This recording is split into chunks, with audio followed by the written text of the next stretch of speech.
Bonjour et bienvenue à ce culte de l'Église protestante unie d'Anguin et de la vallée de Montmorency. Pour vous servir, le pasteur Marc-Henri Vidal. On raconte l'histoire d'un seigneur qui possédait de grandes terres et qui, un beau matin, monta sur son cheval pour aller se promener et découvrir un peu plus la vie de ses serfs, des différentes personnes qui cultivaient ces différentes terres. Alors qu'il chevauchait dans la colline, il était très fier de lui parce qu'il possédait à la fois de très grandes terres, il était relativement jeune, donc riche, et voilà. Lorsqu'il s'approcha d'un petit hameau, il y avait une ferme un peu isolée qui lui appartenait. Il y avait un vieux fermier qui était là et il s'arrêta à une certaine distance regardant ce que le fermier allait faire. C'était bientôt l'heure du repas, du midi. Le vieux fermier sortit de sa ferme avec un sac, panier. Il alla à côté d'un arbre qui était dans sa cour. Il y avait une table dressée sur des tréteaux. Il mit une petite nappe dessus, il s'installa, tira une chaise, et de son panier sortit quelques victuailles. À ce moment-là, le seigneur du coin s'approcha, et le fermier donc reconnut que c'était le maître des lieux. Donc il s'arrêta, et salua donc son noble visiteur. Le seigneur, sur son cheval, le regarda, et regarda le frugal repas qu'il avait. Quelques fruits, une miche de pain, un petit verre de vin. Il avait peu de choses sur la table. Il souriait, ce fermier souriait. L'autre lui dit, bon, comment va, tout ça, êtes-vous heureux? Puis l'autre lui dit, oui, je suis heureux. Il dit, comment ça, vous êtes heureux? Ah, j'ai la plus belle salle à manger du monde. Et le seigneur regarda autour, sans trop comprendre sur le coup cette allusion. Et il lui dit, mais vous avez presque rien sur votre table pour manger. Et l'autre lui dit, j'en ai suffisamment pour me remplir. Et je remercie continuellement mon Dieu de tous ces biens que j'ai. Le Seigneur alors se moqua un peu de ce vieux fermier. Bon, vous avez peu de choses, vous êtes ignorant, vous ne savez rien, nanana, etc., tout cela. Et à un moment donné, le vieux fermier lui dit, j'ai fait un songe la nuit dernière. J'ai fait un songe. Et le Seigneur, un peu curieux, lui demanda, qu'est-ce que c'est votre rêve? Mon rêve, c'est que l'homme le plus riche de la vallée mourra d'ici demain. L'homme le plus riche de la vallée mourra d'ici demain. À ces mots, le Seigneur fut un peu saisi, à la fois de stupeur, mais aussi un peu choqué, parce que l'homme le plus riche de la vallée, c'est lui. C'est lui, le Seigneur, qui est le plus riche de la vallée. Il se moqua alors doublement de ce fermier et repartit sur son cheval. Mais cette pensée le tracassait. L'homme le plus riche de la vallée mourra. L'homme le plus riche de la vallée mourra. Et sans presque s'en rendre compte, il a commencé à faire un peu attention à ce qu'il faisait. Sur son cheval, galopant un peu moins vite, sautant par-dessus les obstacles un peu moins haut, faisant un peu plus sur ses gardes. L'homme le plus riche de la vallée mourra. Lorsqu'il arriva chez lui, dans son grand manoir, il descendit de cheval, les serviteurs se précipitèrent, il rentra, et tout l'après-midi, ça le tracassait. Cette phrase revenait à l'occasion. L'homme le plus riche de la vallée mourra. Lorsque le soir arriva, il commença à, pas véritablement avoir peur, mais une sorte de petite crainte quelque part. Qu'est-ce que ça veut dire? L'homme le plus riche, c'est moi, mais non, je suis jeune, je suis en santé, je ne mourrai pas. Ce qu'a dit ce vieux fou, ça n'existe pas. L'homme le plus riche de la vallée mourra. Et donc, mais les pensées travaillaient. Et lorsqu'il se coucha le soir, il se mit à penser à tout ce qu'il avait fait, à la fois fait de bien ou fait de mal dans sa vie, une sorte de recension de ses actes, comme il arrive parfois que les gens, en fin de vie, s'arrêtent pour faire un peu le point, pour regarder quelles sont leurs priorités, qu'est-ce qu'ils ont raté quelque part. L'homme le plus riche de la vallée mourra. Il a eu énormément de difficultés à s'endormir. Je ne sais même pas s'il a réussi à vraiment dormir, plus davantage somnoler. D'ici la fin de la nuit, l'homme le plus riche de la vallée mourra. Et alors, des sueurs ont commencé à apparaître sur son front, son cœur a commencé à battre plus vite. Il tremblotait, comme il arrive parfois lorsqu'on se dit qu'un mal terrible nous arrive, et que dans notre tête, effectivement, on s'arrête, on regarde, on s'observe, on s'auto-examine, et tout d'un coup, on découvre plein de choses et plein de problèmes. Et il se sentait un peu faiblir. L'homme le plus riche de la vallée mourra. Lorsque le petit jour a pointé, alors là, il s'est relevé en sueur. Il a regardé le soleil se lever avec un grand sourire, un peu arrogant sur son visage. « Je ne suis pas mort. » Je vais le dire à ce vieux fou qu'il avait complètement tort. Alors même que le soleil était à peine levé, il sortit à la course de son manoir, enfourcha son cheval et partit à triple galop vers la ferme où ce vieux fermier était. Voilà ce que je vais lui dire, ce n'est qu'un vieux fou. D'ailleurs, je vais le chasser de mes terres pour avoir osé me défier de cette façon. Lorsqu'il arriva à la ferme, c'était le matin très tôt, c'était bien silencieux dans les champs autour, même si quelques fermiers étaient déjà à l'œuvre dans leurs champs. Il s'approcha de la maison et frappa à la porte. Alors un jeune homme est venu ouvrir. C'était le fils du fermier. Il dit « J'aimerais parler avec ton père. Ce vieux fou qui est là, il m'a dit des choses complètement ridicules et qui sont fausses. » Le jeune homme regarda ce seigneur et lui dit « Je suis désolé, mon père est décédé cette nuit. L'homme le plus riche de la vallée est mort. » Riche de quoi? Pas forcément de tous les biens de la terre que l'on peut accumuler et qui quelque part ne sont que vapeur, que vent, que vanité. C'est un de nos textes dans cette série sur l'Ecclésiaste.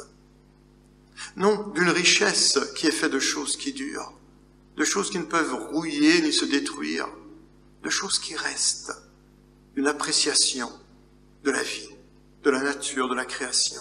Alors Seigneur, en cette journée, que tu puisses nous accompagner. Donne-nous, Seigneur, à nouveau, de réaliser la véritable valeur des choses. Au nom du Christ vivant, nous prions. Amen et Amen.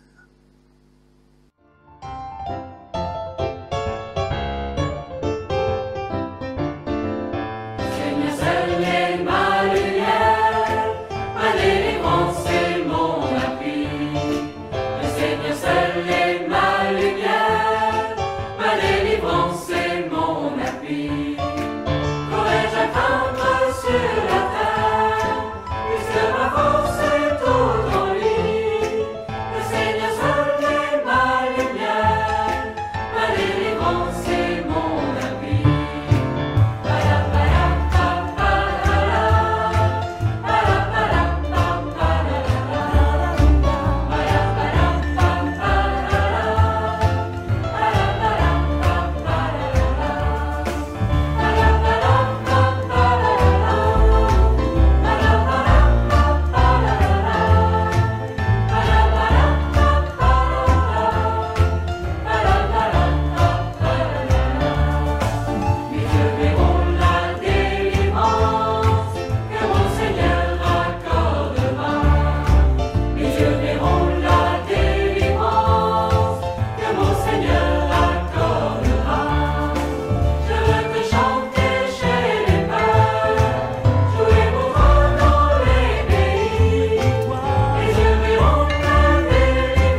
Nous allons lire les versets 12 à 19 du chapitre 5 du livre de l'Ecclésiaste.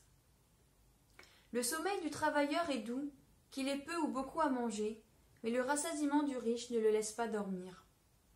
Il est un mal grave que j'ai vu sous le soleil, des richesses conservées, pour son malheur, par celui qui les possède. Ces richesses se perdent par quelque événement fâcheux.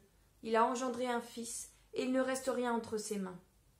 Comme il est sorti du ventre de sa mère, il s'en retourne nu ainsi qu'il était venu, et pour son travail n'emporte rien qu'il puisse prendre dans sa main.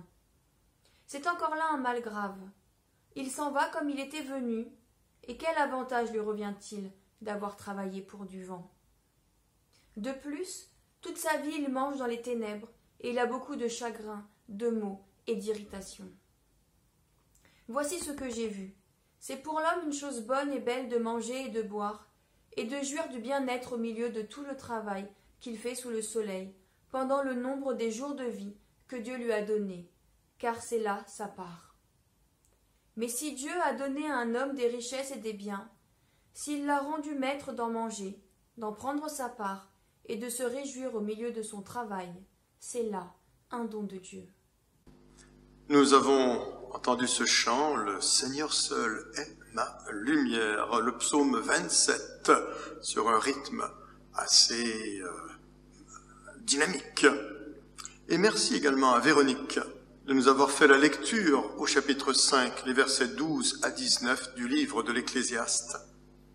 Je rappelle cette série débutée il y a déjà 2 cultes de cela, le premier étant à la poursuite du vent, en soulignant que l'une des expressions qu'on retrouve souvent dans le livre de l'Ecclésiaste, vanité de vanité, ne veut pas dire inutilité ou que ça ne sert à rien. Ça veut dire que c'est éphémère, que cela passe. C'est comme une vapeur, c'est comme du vent. Non pas inutile, mais passager. Alors attention de ne pas s'y arrêter. Le dernier culte, j'avais poursuivi avec cette lecture du grand poème sur le temps et cette prise de conscience des limites de la connaissance, tout en ayant cette petite lumière de la grâce en nous qui nous amène à reconnaître autre chose. Et j'avais intitulé « À la poursuite du temps ». Aujourd'hui, je poursuis un peu dans cette lignée et j'intitulerai cette réflexion « À la poursuite des gens ». Prise de conscience à nouveau de ce qui fait la réussite sociale, de ce qui fait véritablement l'importance des êtres. Dans ce texte du chapitre 5, et il y a cette réalité de quelqu'un qui cherche à accumuler, et qui finalement perd tout, et qui a des enfants, et qu'il a un problème de transmission quelque part. Et il y a dans le livre de l'Ecclésiaste un certain pessimisme, il faut le reconnaître. Mais ce pessimisme est souvent critique et contestataire, parce qu'il débouche régulièrement dans un optimisme un peu paradoxal. Si le bonheur est don de Dieu, il n'est toutefois pas automatique. Il ne tombe pas du ciel. Il ne se gagne pas la loterie. Et il faut le discerner quand il est là, le saisir, le goûter. Il ne faut pas attendre d'être heureux passivement. Il faut le devenir. Le malheur s'attrape. Le bonheur, on l'attrape. Parce que dans cette petite capsule d'optimisme, où régulièrement il reviendra, et dans notre texte d'aujourd'hui, où à nouveau cette même formule qu'on avait déjà vue au chapitre 2 et au chapitre 3, et qu'on retrouve ici au chapitre 5, mange, bois, jouis de la vie, profite de ton travail, profite de ce temps qui passe, car toutes ces choses passeront rapidement, mais n'oublie pas que c'est ton Dieu qui te les offre. N'oublie pas de remercier ton Dieu. Prends conscience de cette divine présence.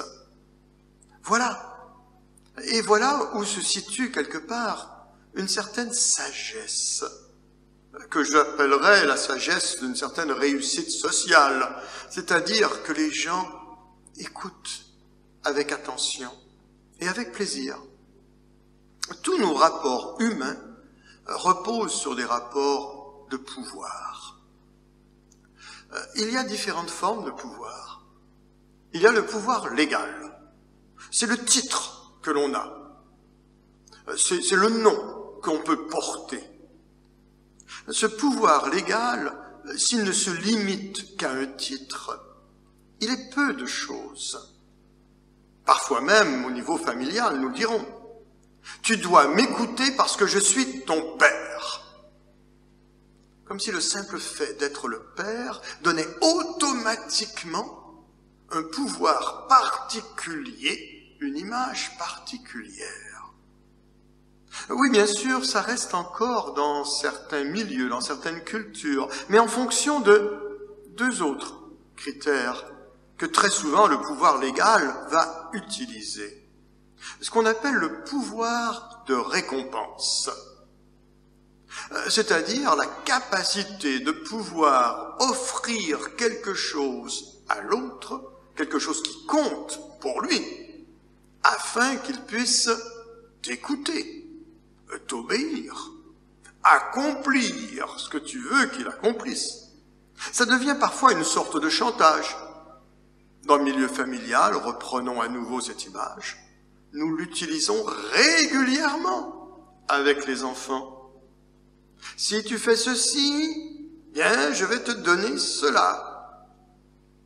Et cette forme de chantage, on le fait souvent avec des gens, excusez-moi l'expression, immatures, les petits-enfants. Parce que plus l'enfant grandit, moins nous devrions utiliser cette forme de pouvoir.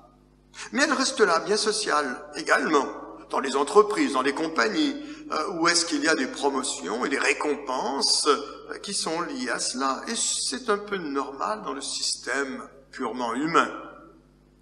Mais à nouveau, il y a un autre type de pouvoir qui doit se joindre au pouvoir de récompense pour lui donner tout son poids. C'est ce qu'on appelle le pouvoir de coercition.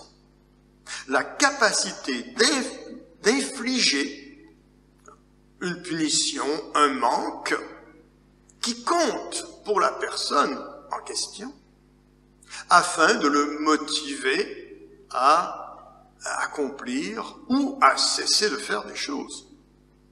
Bon, c'est un peu dans ces deux pouvoirs l'image, bien sûr, de la carotte et du bâton qui va faire avancer l'âne en avant. Mais à nouveau, ce pouvoir de coercition, on l'utilise régulièrement, avec les enfants, entre autres. Si tu ne fais pas ça, ben, tu seras en punition. Va ranger ta chambre, sinon pas de télé. Et encore là, c'est quelque chose qu'on utilise avec, qu'on devrait, avec des gens qui sont moins matures, même si normalement on devrait être capable de définir une relation qui ne reposerait pas sur ce genre de pouvoir, mais qui reposerait sur une autre réalité, une autre dimension. Quelle est-elle? Alors là apparaissent deux autres formes de pouvoir, qui, elles, j'appellerais des pouvoirs positifs. Le pouvoir d'expertise. On écoute cette personne, on lui pose des questions, on est prêt à faire ce qu'elle nous demande, à suivre les conseils qui seront donnés, parce que cette personne, elle sait. Et il y a quelque part dans ce savoir une image qu'on a de l'autre qui est extrêmement favorable, comme on retrouve parfois sur ces t-shirts du genre « Mon papa, c'est tout ». Ou tiens, j'en trouvais un il n'y a pas très longtemps, c'était marqué « Mon papa sait beaucoup de choses, mais mon papy sait tout ». Bon, ça j'ai trouvé joli, hein. Ça c'est le papy qui parle. Oui, pouvoir d'expertise. On écoute parce qu'il sait. Le professeur qui, quelque part, définit une certaine relation avec ses étudiants, voire le gérant, le maître, le contracteur, celui qui, dans un certain milieu de travail également, il sait. Et donc on lui fait une certaine confiance dans cette dynamique-là. Il faut dire qu'aujourd'hui, Internet change un peu la donne et cause certains problèmes, parce qu'on trouve de tout sur Internet, du vrai autant que du faux. Et parfois, c'est très embêtant, prenons l'exemple d'un professeur, de se retrouver devant une classe et finalement de se rendre compte que l'étudiant, non pas qu'il en sait plus que lui, mais il peut vérifier tout ce qu'il va dire. Et là, quelque part, il y a un certain flottement qui est là. Et finalement, le rôle du professeur n'est plus tant de transmettre une connaissance stricte des choses, parce que ça, on peut l'obtenir dans un bouquin ou à partir d'une page Internet, mais plutôt de développer une certaine sagesse des choses. Et finalement, le dernier type de pouvoir, tiens, je reviens sur celui du pouvoir d'expertise, c'est ce qu'on disait de Jésus. Comment connaît-il les Écritures, lui qui n'a point reçu la formation des scribes? Il parle avec une autorité qui fait qu'on l'écoute. Son enseignement est empli d'une sagesse qui, quelque part, nous déroute et nous force à l'écoute. Dernier type de pouvoir, c'est ce qu'on appelle le pouvoir charismatique, c'est-à-dire le modèle. Oui, on écoute quelqu'un, on le suit, on prête une attention parce qu'on y voit un certain modèle et qu'on aimerait quelque part correspondre à ce modèle. On dit parfois que les jeunes sont très révoltés. C'est pas tout à fait exact, parce qu'ils ont leur modèle, ils ont leurs idoles, entre guillemets. Et ces modèles qu'ils ont, ils aimeraient ressembler à ces modèles. Des grands sportifs, des chanteurs, et ils vont afficher dans leur chambre tous les différents posters qu'il peut y avoir. Ils sont très sensibles et fidèles à ce genre, mais pas à d'autres types, forcément, de modèles que l'on aimerait qu'ils soient. Ce pouvoir charismatique, Jésus également l'avait dans ce rapport avec les gens. On l'écoutait parce qu'il y avait quelque chose qui émanait de lui. Et on le retrouve régulièrement, autant en bien qu'en mal, parfois. Parce qu'il y a des leaders qui ont fait faire des choses atroces à des foules, parce qu'ils exerçaient un certain pouvoir presque hypnotique sur les gens. Mais nous retrouvons donc ces types de pouvoirs qui sont là dans toutes nos relations humaines. Mais ce que nous devons avoir à l'esprit, c'est que la mort du Christ nous libère de tous ces rapports d'oppression, de tous ces rapports sociaux négatifs ou destructifs. Nous devenons frères et sœurs en Christ. Comme l'apôtre Paul le dira aux Galates, en Christ il n'y a plus ni juif ni grec, ni libre ni esclave, ni homme ni femme. Parce que nous sommes tous frères et sœurs en Christ. Il n'y a plus ces différences de classe, ces différences de niveau. Alors, ça ne fait pas disparaître les réalités ethniques, les réalités sociales, les réalités de genre. Non, ce n'est pas une abolition de tout cela. Mais ça permet d'enlever tout le mépris qu'il peut y avoir vers l'autre différent de soi. Ça peut nous amener à réaliser que l'autre tel qu'il est précieux aux yeux de Dieu. Autant qu'on puisse le voir socialement parlant comme étant un peu inférieur, il est égal aux yeux de Dieu que l'autre qui pourrait se percevoir comme étant supérieur. Mettons de côté l'arrogance du Seigneur qui se promène sur ces terres. Et soyons riches de ce paysan capable de sourire à la vie malgré peu de choses. Rappelons-nous que dans ce qu'on appelle les 10 commandements ou les 10 paroles, il y a au début ce texte qui mentionne « Tu ne te feras point d'image pour te prosterner devant ». Je m'arrête là-dessus, ce n'est pas vraiment une présentation de tout le concept qu'il y a en arrière, mais juste 2 idées. Pourquoi ne pas se faire d'image? Pourquoi ne pas se prosterner devant? Je rappelle que la première image, nous la retrouvons dans Genèse au chapitre 1, l'humain est fait à l'image de Dieu. Et ne pas se faire d'image pour ne pas se prosterner devant, ce n'est pas une question de statue, d'idole, d'animaux. Non, c'est également une prise de conscience de la dignité humaine et que tu n'as pas à te prosterner devant l'autre et tu n'as pas à demander à l'autre de te prosterner devant toi. Dans l'ensemble du texte de l'Ecclésiaste, il y a régulièrement cet auteur qui va pourfendre. Alors il parle de la richesse qu'il envoie promener, il parle de la sagesse qu'il envoie promener. Il est un peu cynique dans son rapport à tout ce qui fait l'existence des gens. Cynique ou réaliste? Point d'interrogation. Mais ce qu'il y a, c'est qu'au travers de ces moments un peu sombres de l'existence, nous vivons des petits moments de bonheur. Je reviens à cette phrase. Mange, bois, réjouis-toi de la vie, mais n'oublie pas ton Dieu. Alors s'il est vrai qu'il y a des grands moments qui sont plus difficiles à vivre, ce sont ces petits moments de joie, ces petits moments de bonheur qui leur donnent toute sa saveur.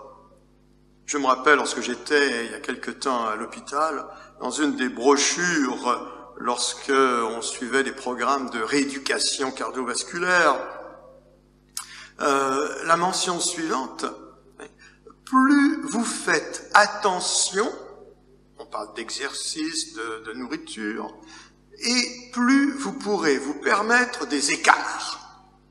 Oh, cette phrase m'a fait sourire. Parce que là, je me suis dit, je vais vivre pour ces petits moments d'écart.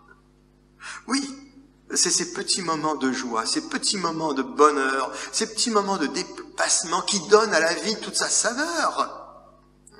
Un petit moment de paix qui te permet de mettre de côté les grands moments où tu as été troublé, transporté, les petits moments de bonheur qui te permettent d'oublier d'un coup de passer par-dessus des moments de bonheur, de malheur qui, eux, peuvent parfois, au niveau quantitatif, donner l'impression d'être plus nombreux, de ces îlots de lumière qui nous permettent de mieux sourire, de ces petits moments de grâce qui nous permettent de mieux avancer. C'est comme la petite pièce de monnaie que l'on va donner aux joueurs de guitare dans la station de métro, qui tout d'un coup, dans un petit geste, qui fait du bien. On rappelle l'histoire de ces deux amis qui, traversant un désert, épuisés par leur marche, l'un d'eux s'est irrité contre l'autre et l'a frappé, et celui qui a été frappé a alors écrit dans le sable « Mon frère m'a frappé ». Lorsqu'ils sont allés un peu plus loin, ils ont continué à avancer, et là il y a une crevasse. Et celui qui avait écrit dans le sable a failli tomber dans la crevasse et l'autre a tendu la main et l'a sorti de là. Alors, celui qui a failli tomber a gravé dans la pierre « Mon frère m'a sauvé ».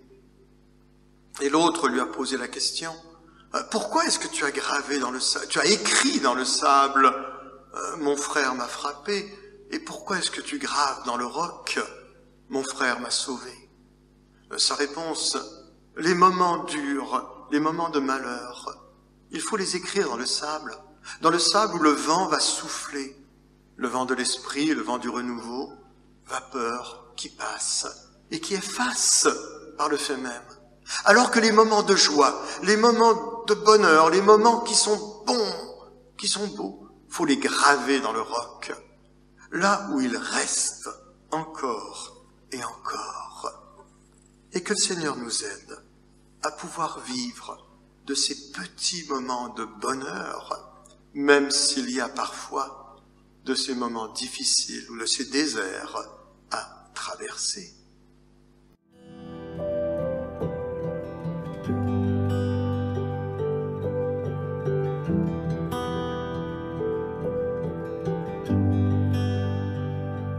J'étais brisée, vide et sans espoir. Ta grâce grâce m'a trouvé, m'a restauré. Je n'ai rien à moi, mais tel que je suis, tu me libères, tu me libères. Grâce infinie de notre Dieu qui un jour m'a sauvé. Oh, j'allais errant de lieu en lieu quand tu m'as retrouvé. Et maintenant je vois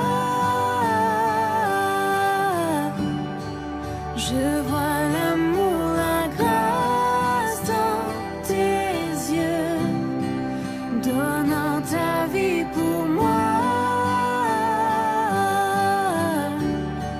me ramenant de la mort à la vie.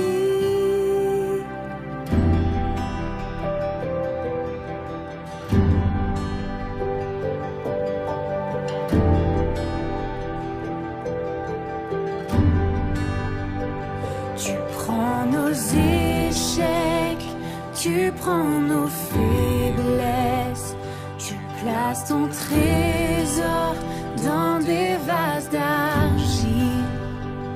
Oh, prends mon cœur, Père, je veux te servir pour que tous voient ta vie en moi. Oh, grâce infinie de notre Dieu qui un jour m'a sauvé. Oh, j'allais errant de lieu en lieu quand tu m'as retrouvé.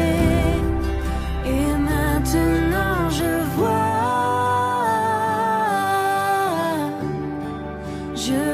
l'amour, la grâce dans tes yeux, donnant ta vie pour moi, me ramenant de la mort à la vie. Et nous arrivons au terme de notre célébration après avoir écouté ce superbe chant « Vase d'argile, grâce infinie ». Toi seul, Seigneur, tu peux rassasier notre faim. Donne ton pain à ceux qui ont faim. Donne faim de toi à ceux qui ont du pain. Toi seul, Seigneur, tu es notre force.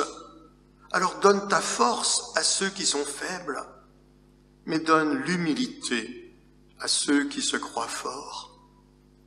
Toi seul, Seigneur, tu es la vérité. Donne la foi à ceux qui doutent, mais donne également le doute à ceux qui croient tout savoir et tout posséder. Toi seul, Seigneur, tu es notre espérance.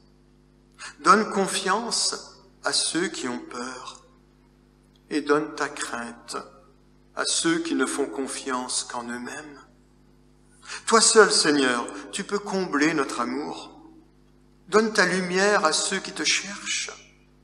Garde dans ton amour ceux qui t'ont trouvé, pour qu'ils te cherchent encore et encore. Et s'il est vrai que Dieu seul peut donner la foi, nous pouvons donner notre témoignage.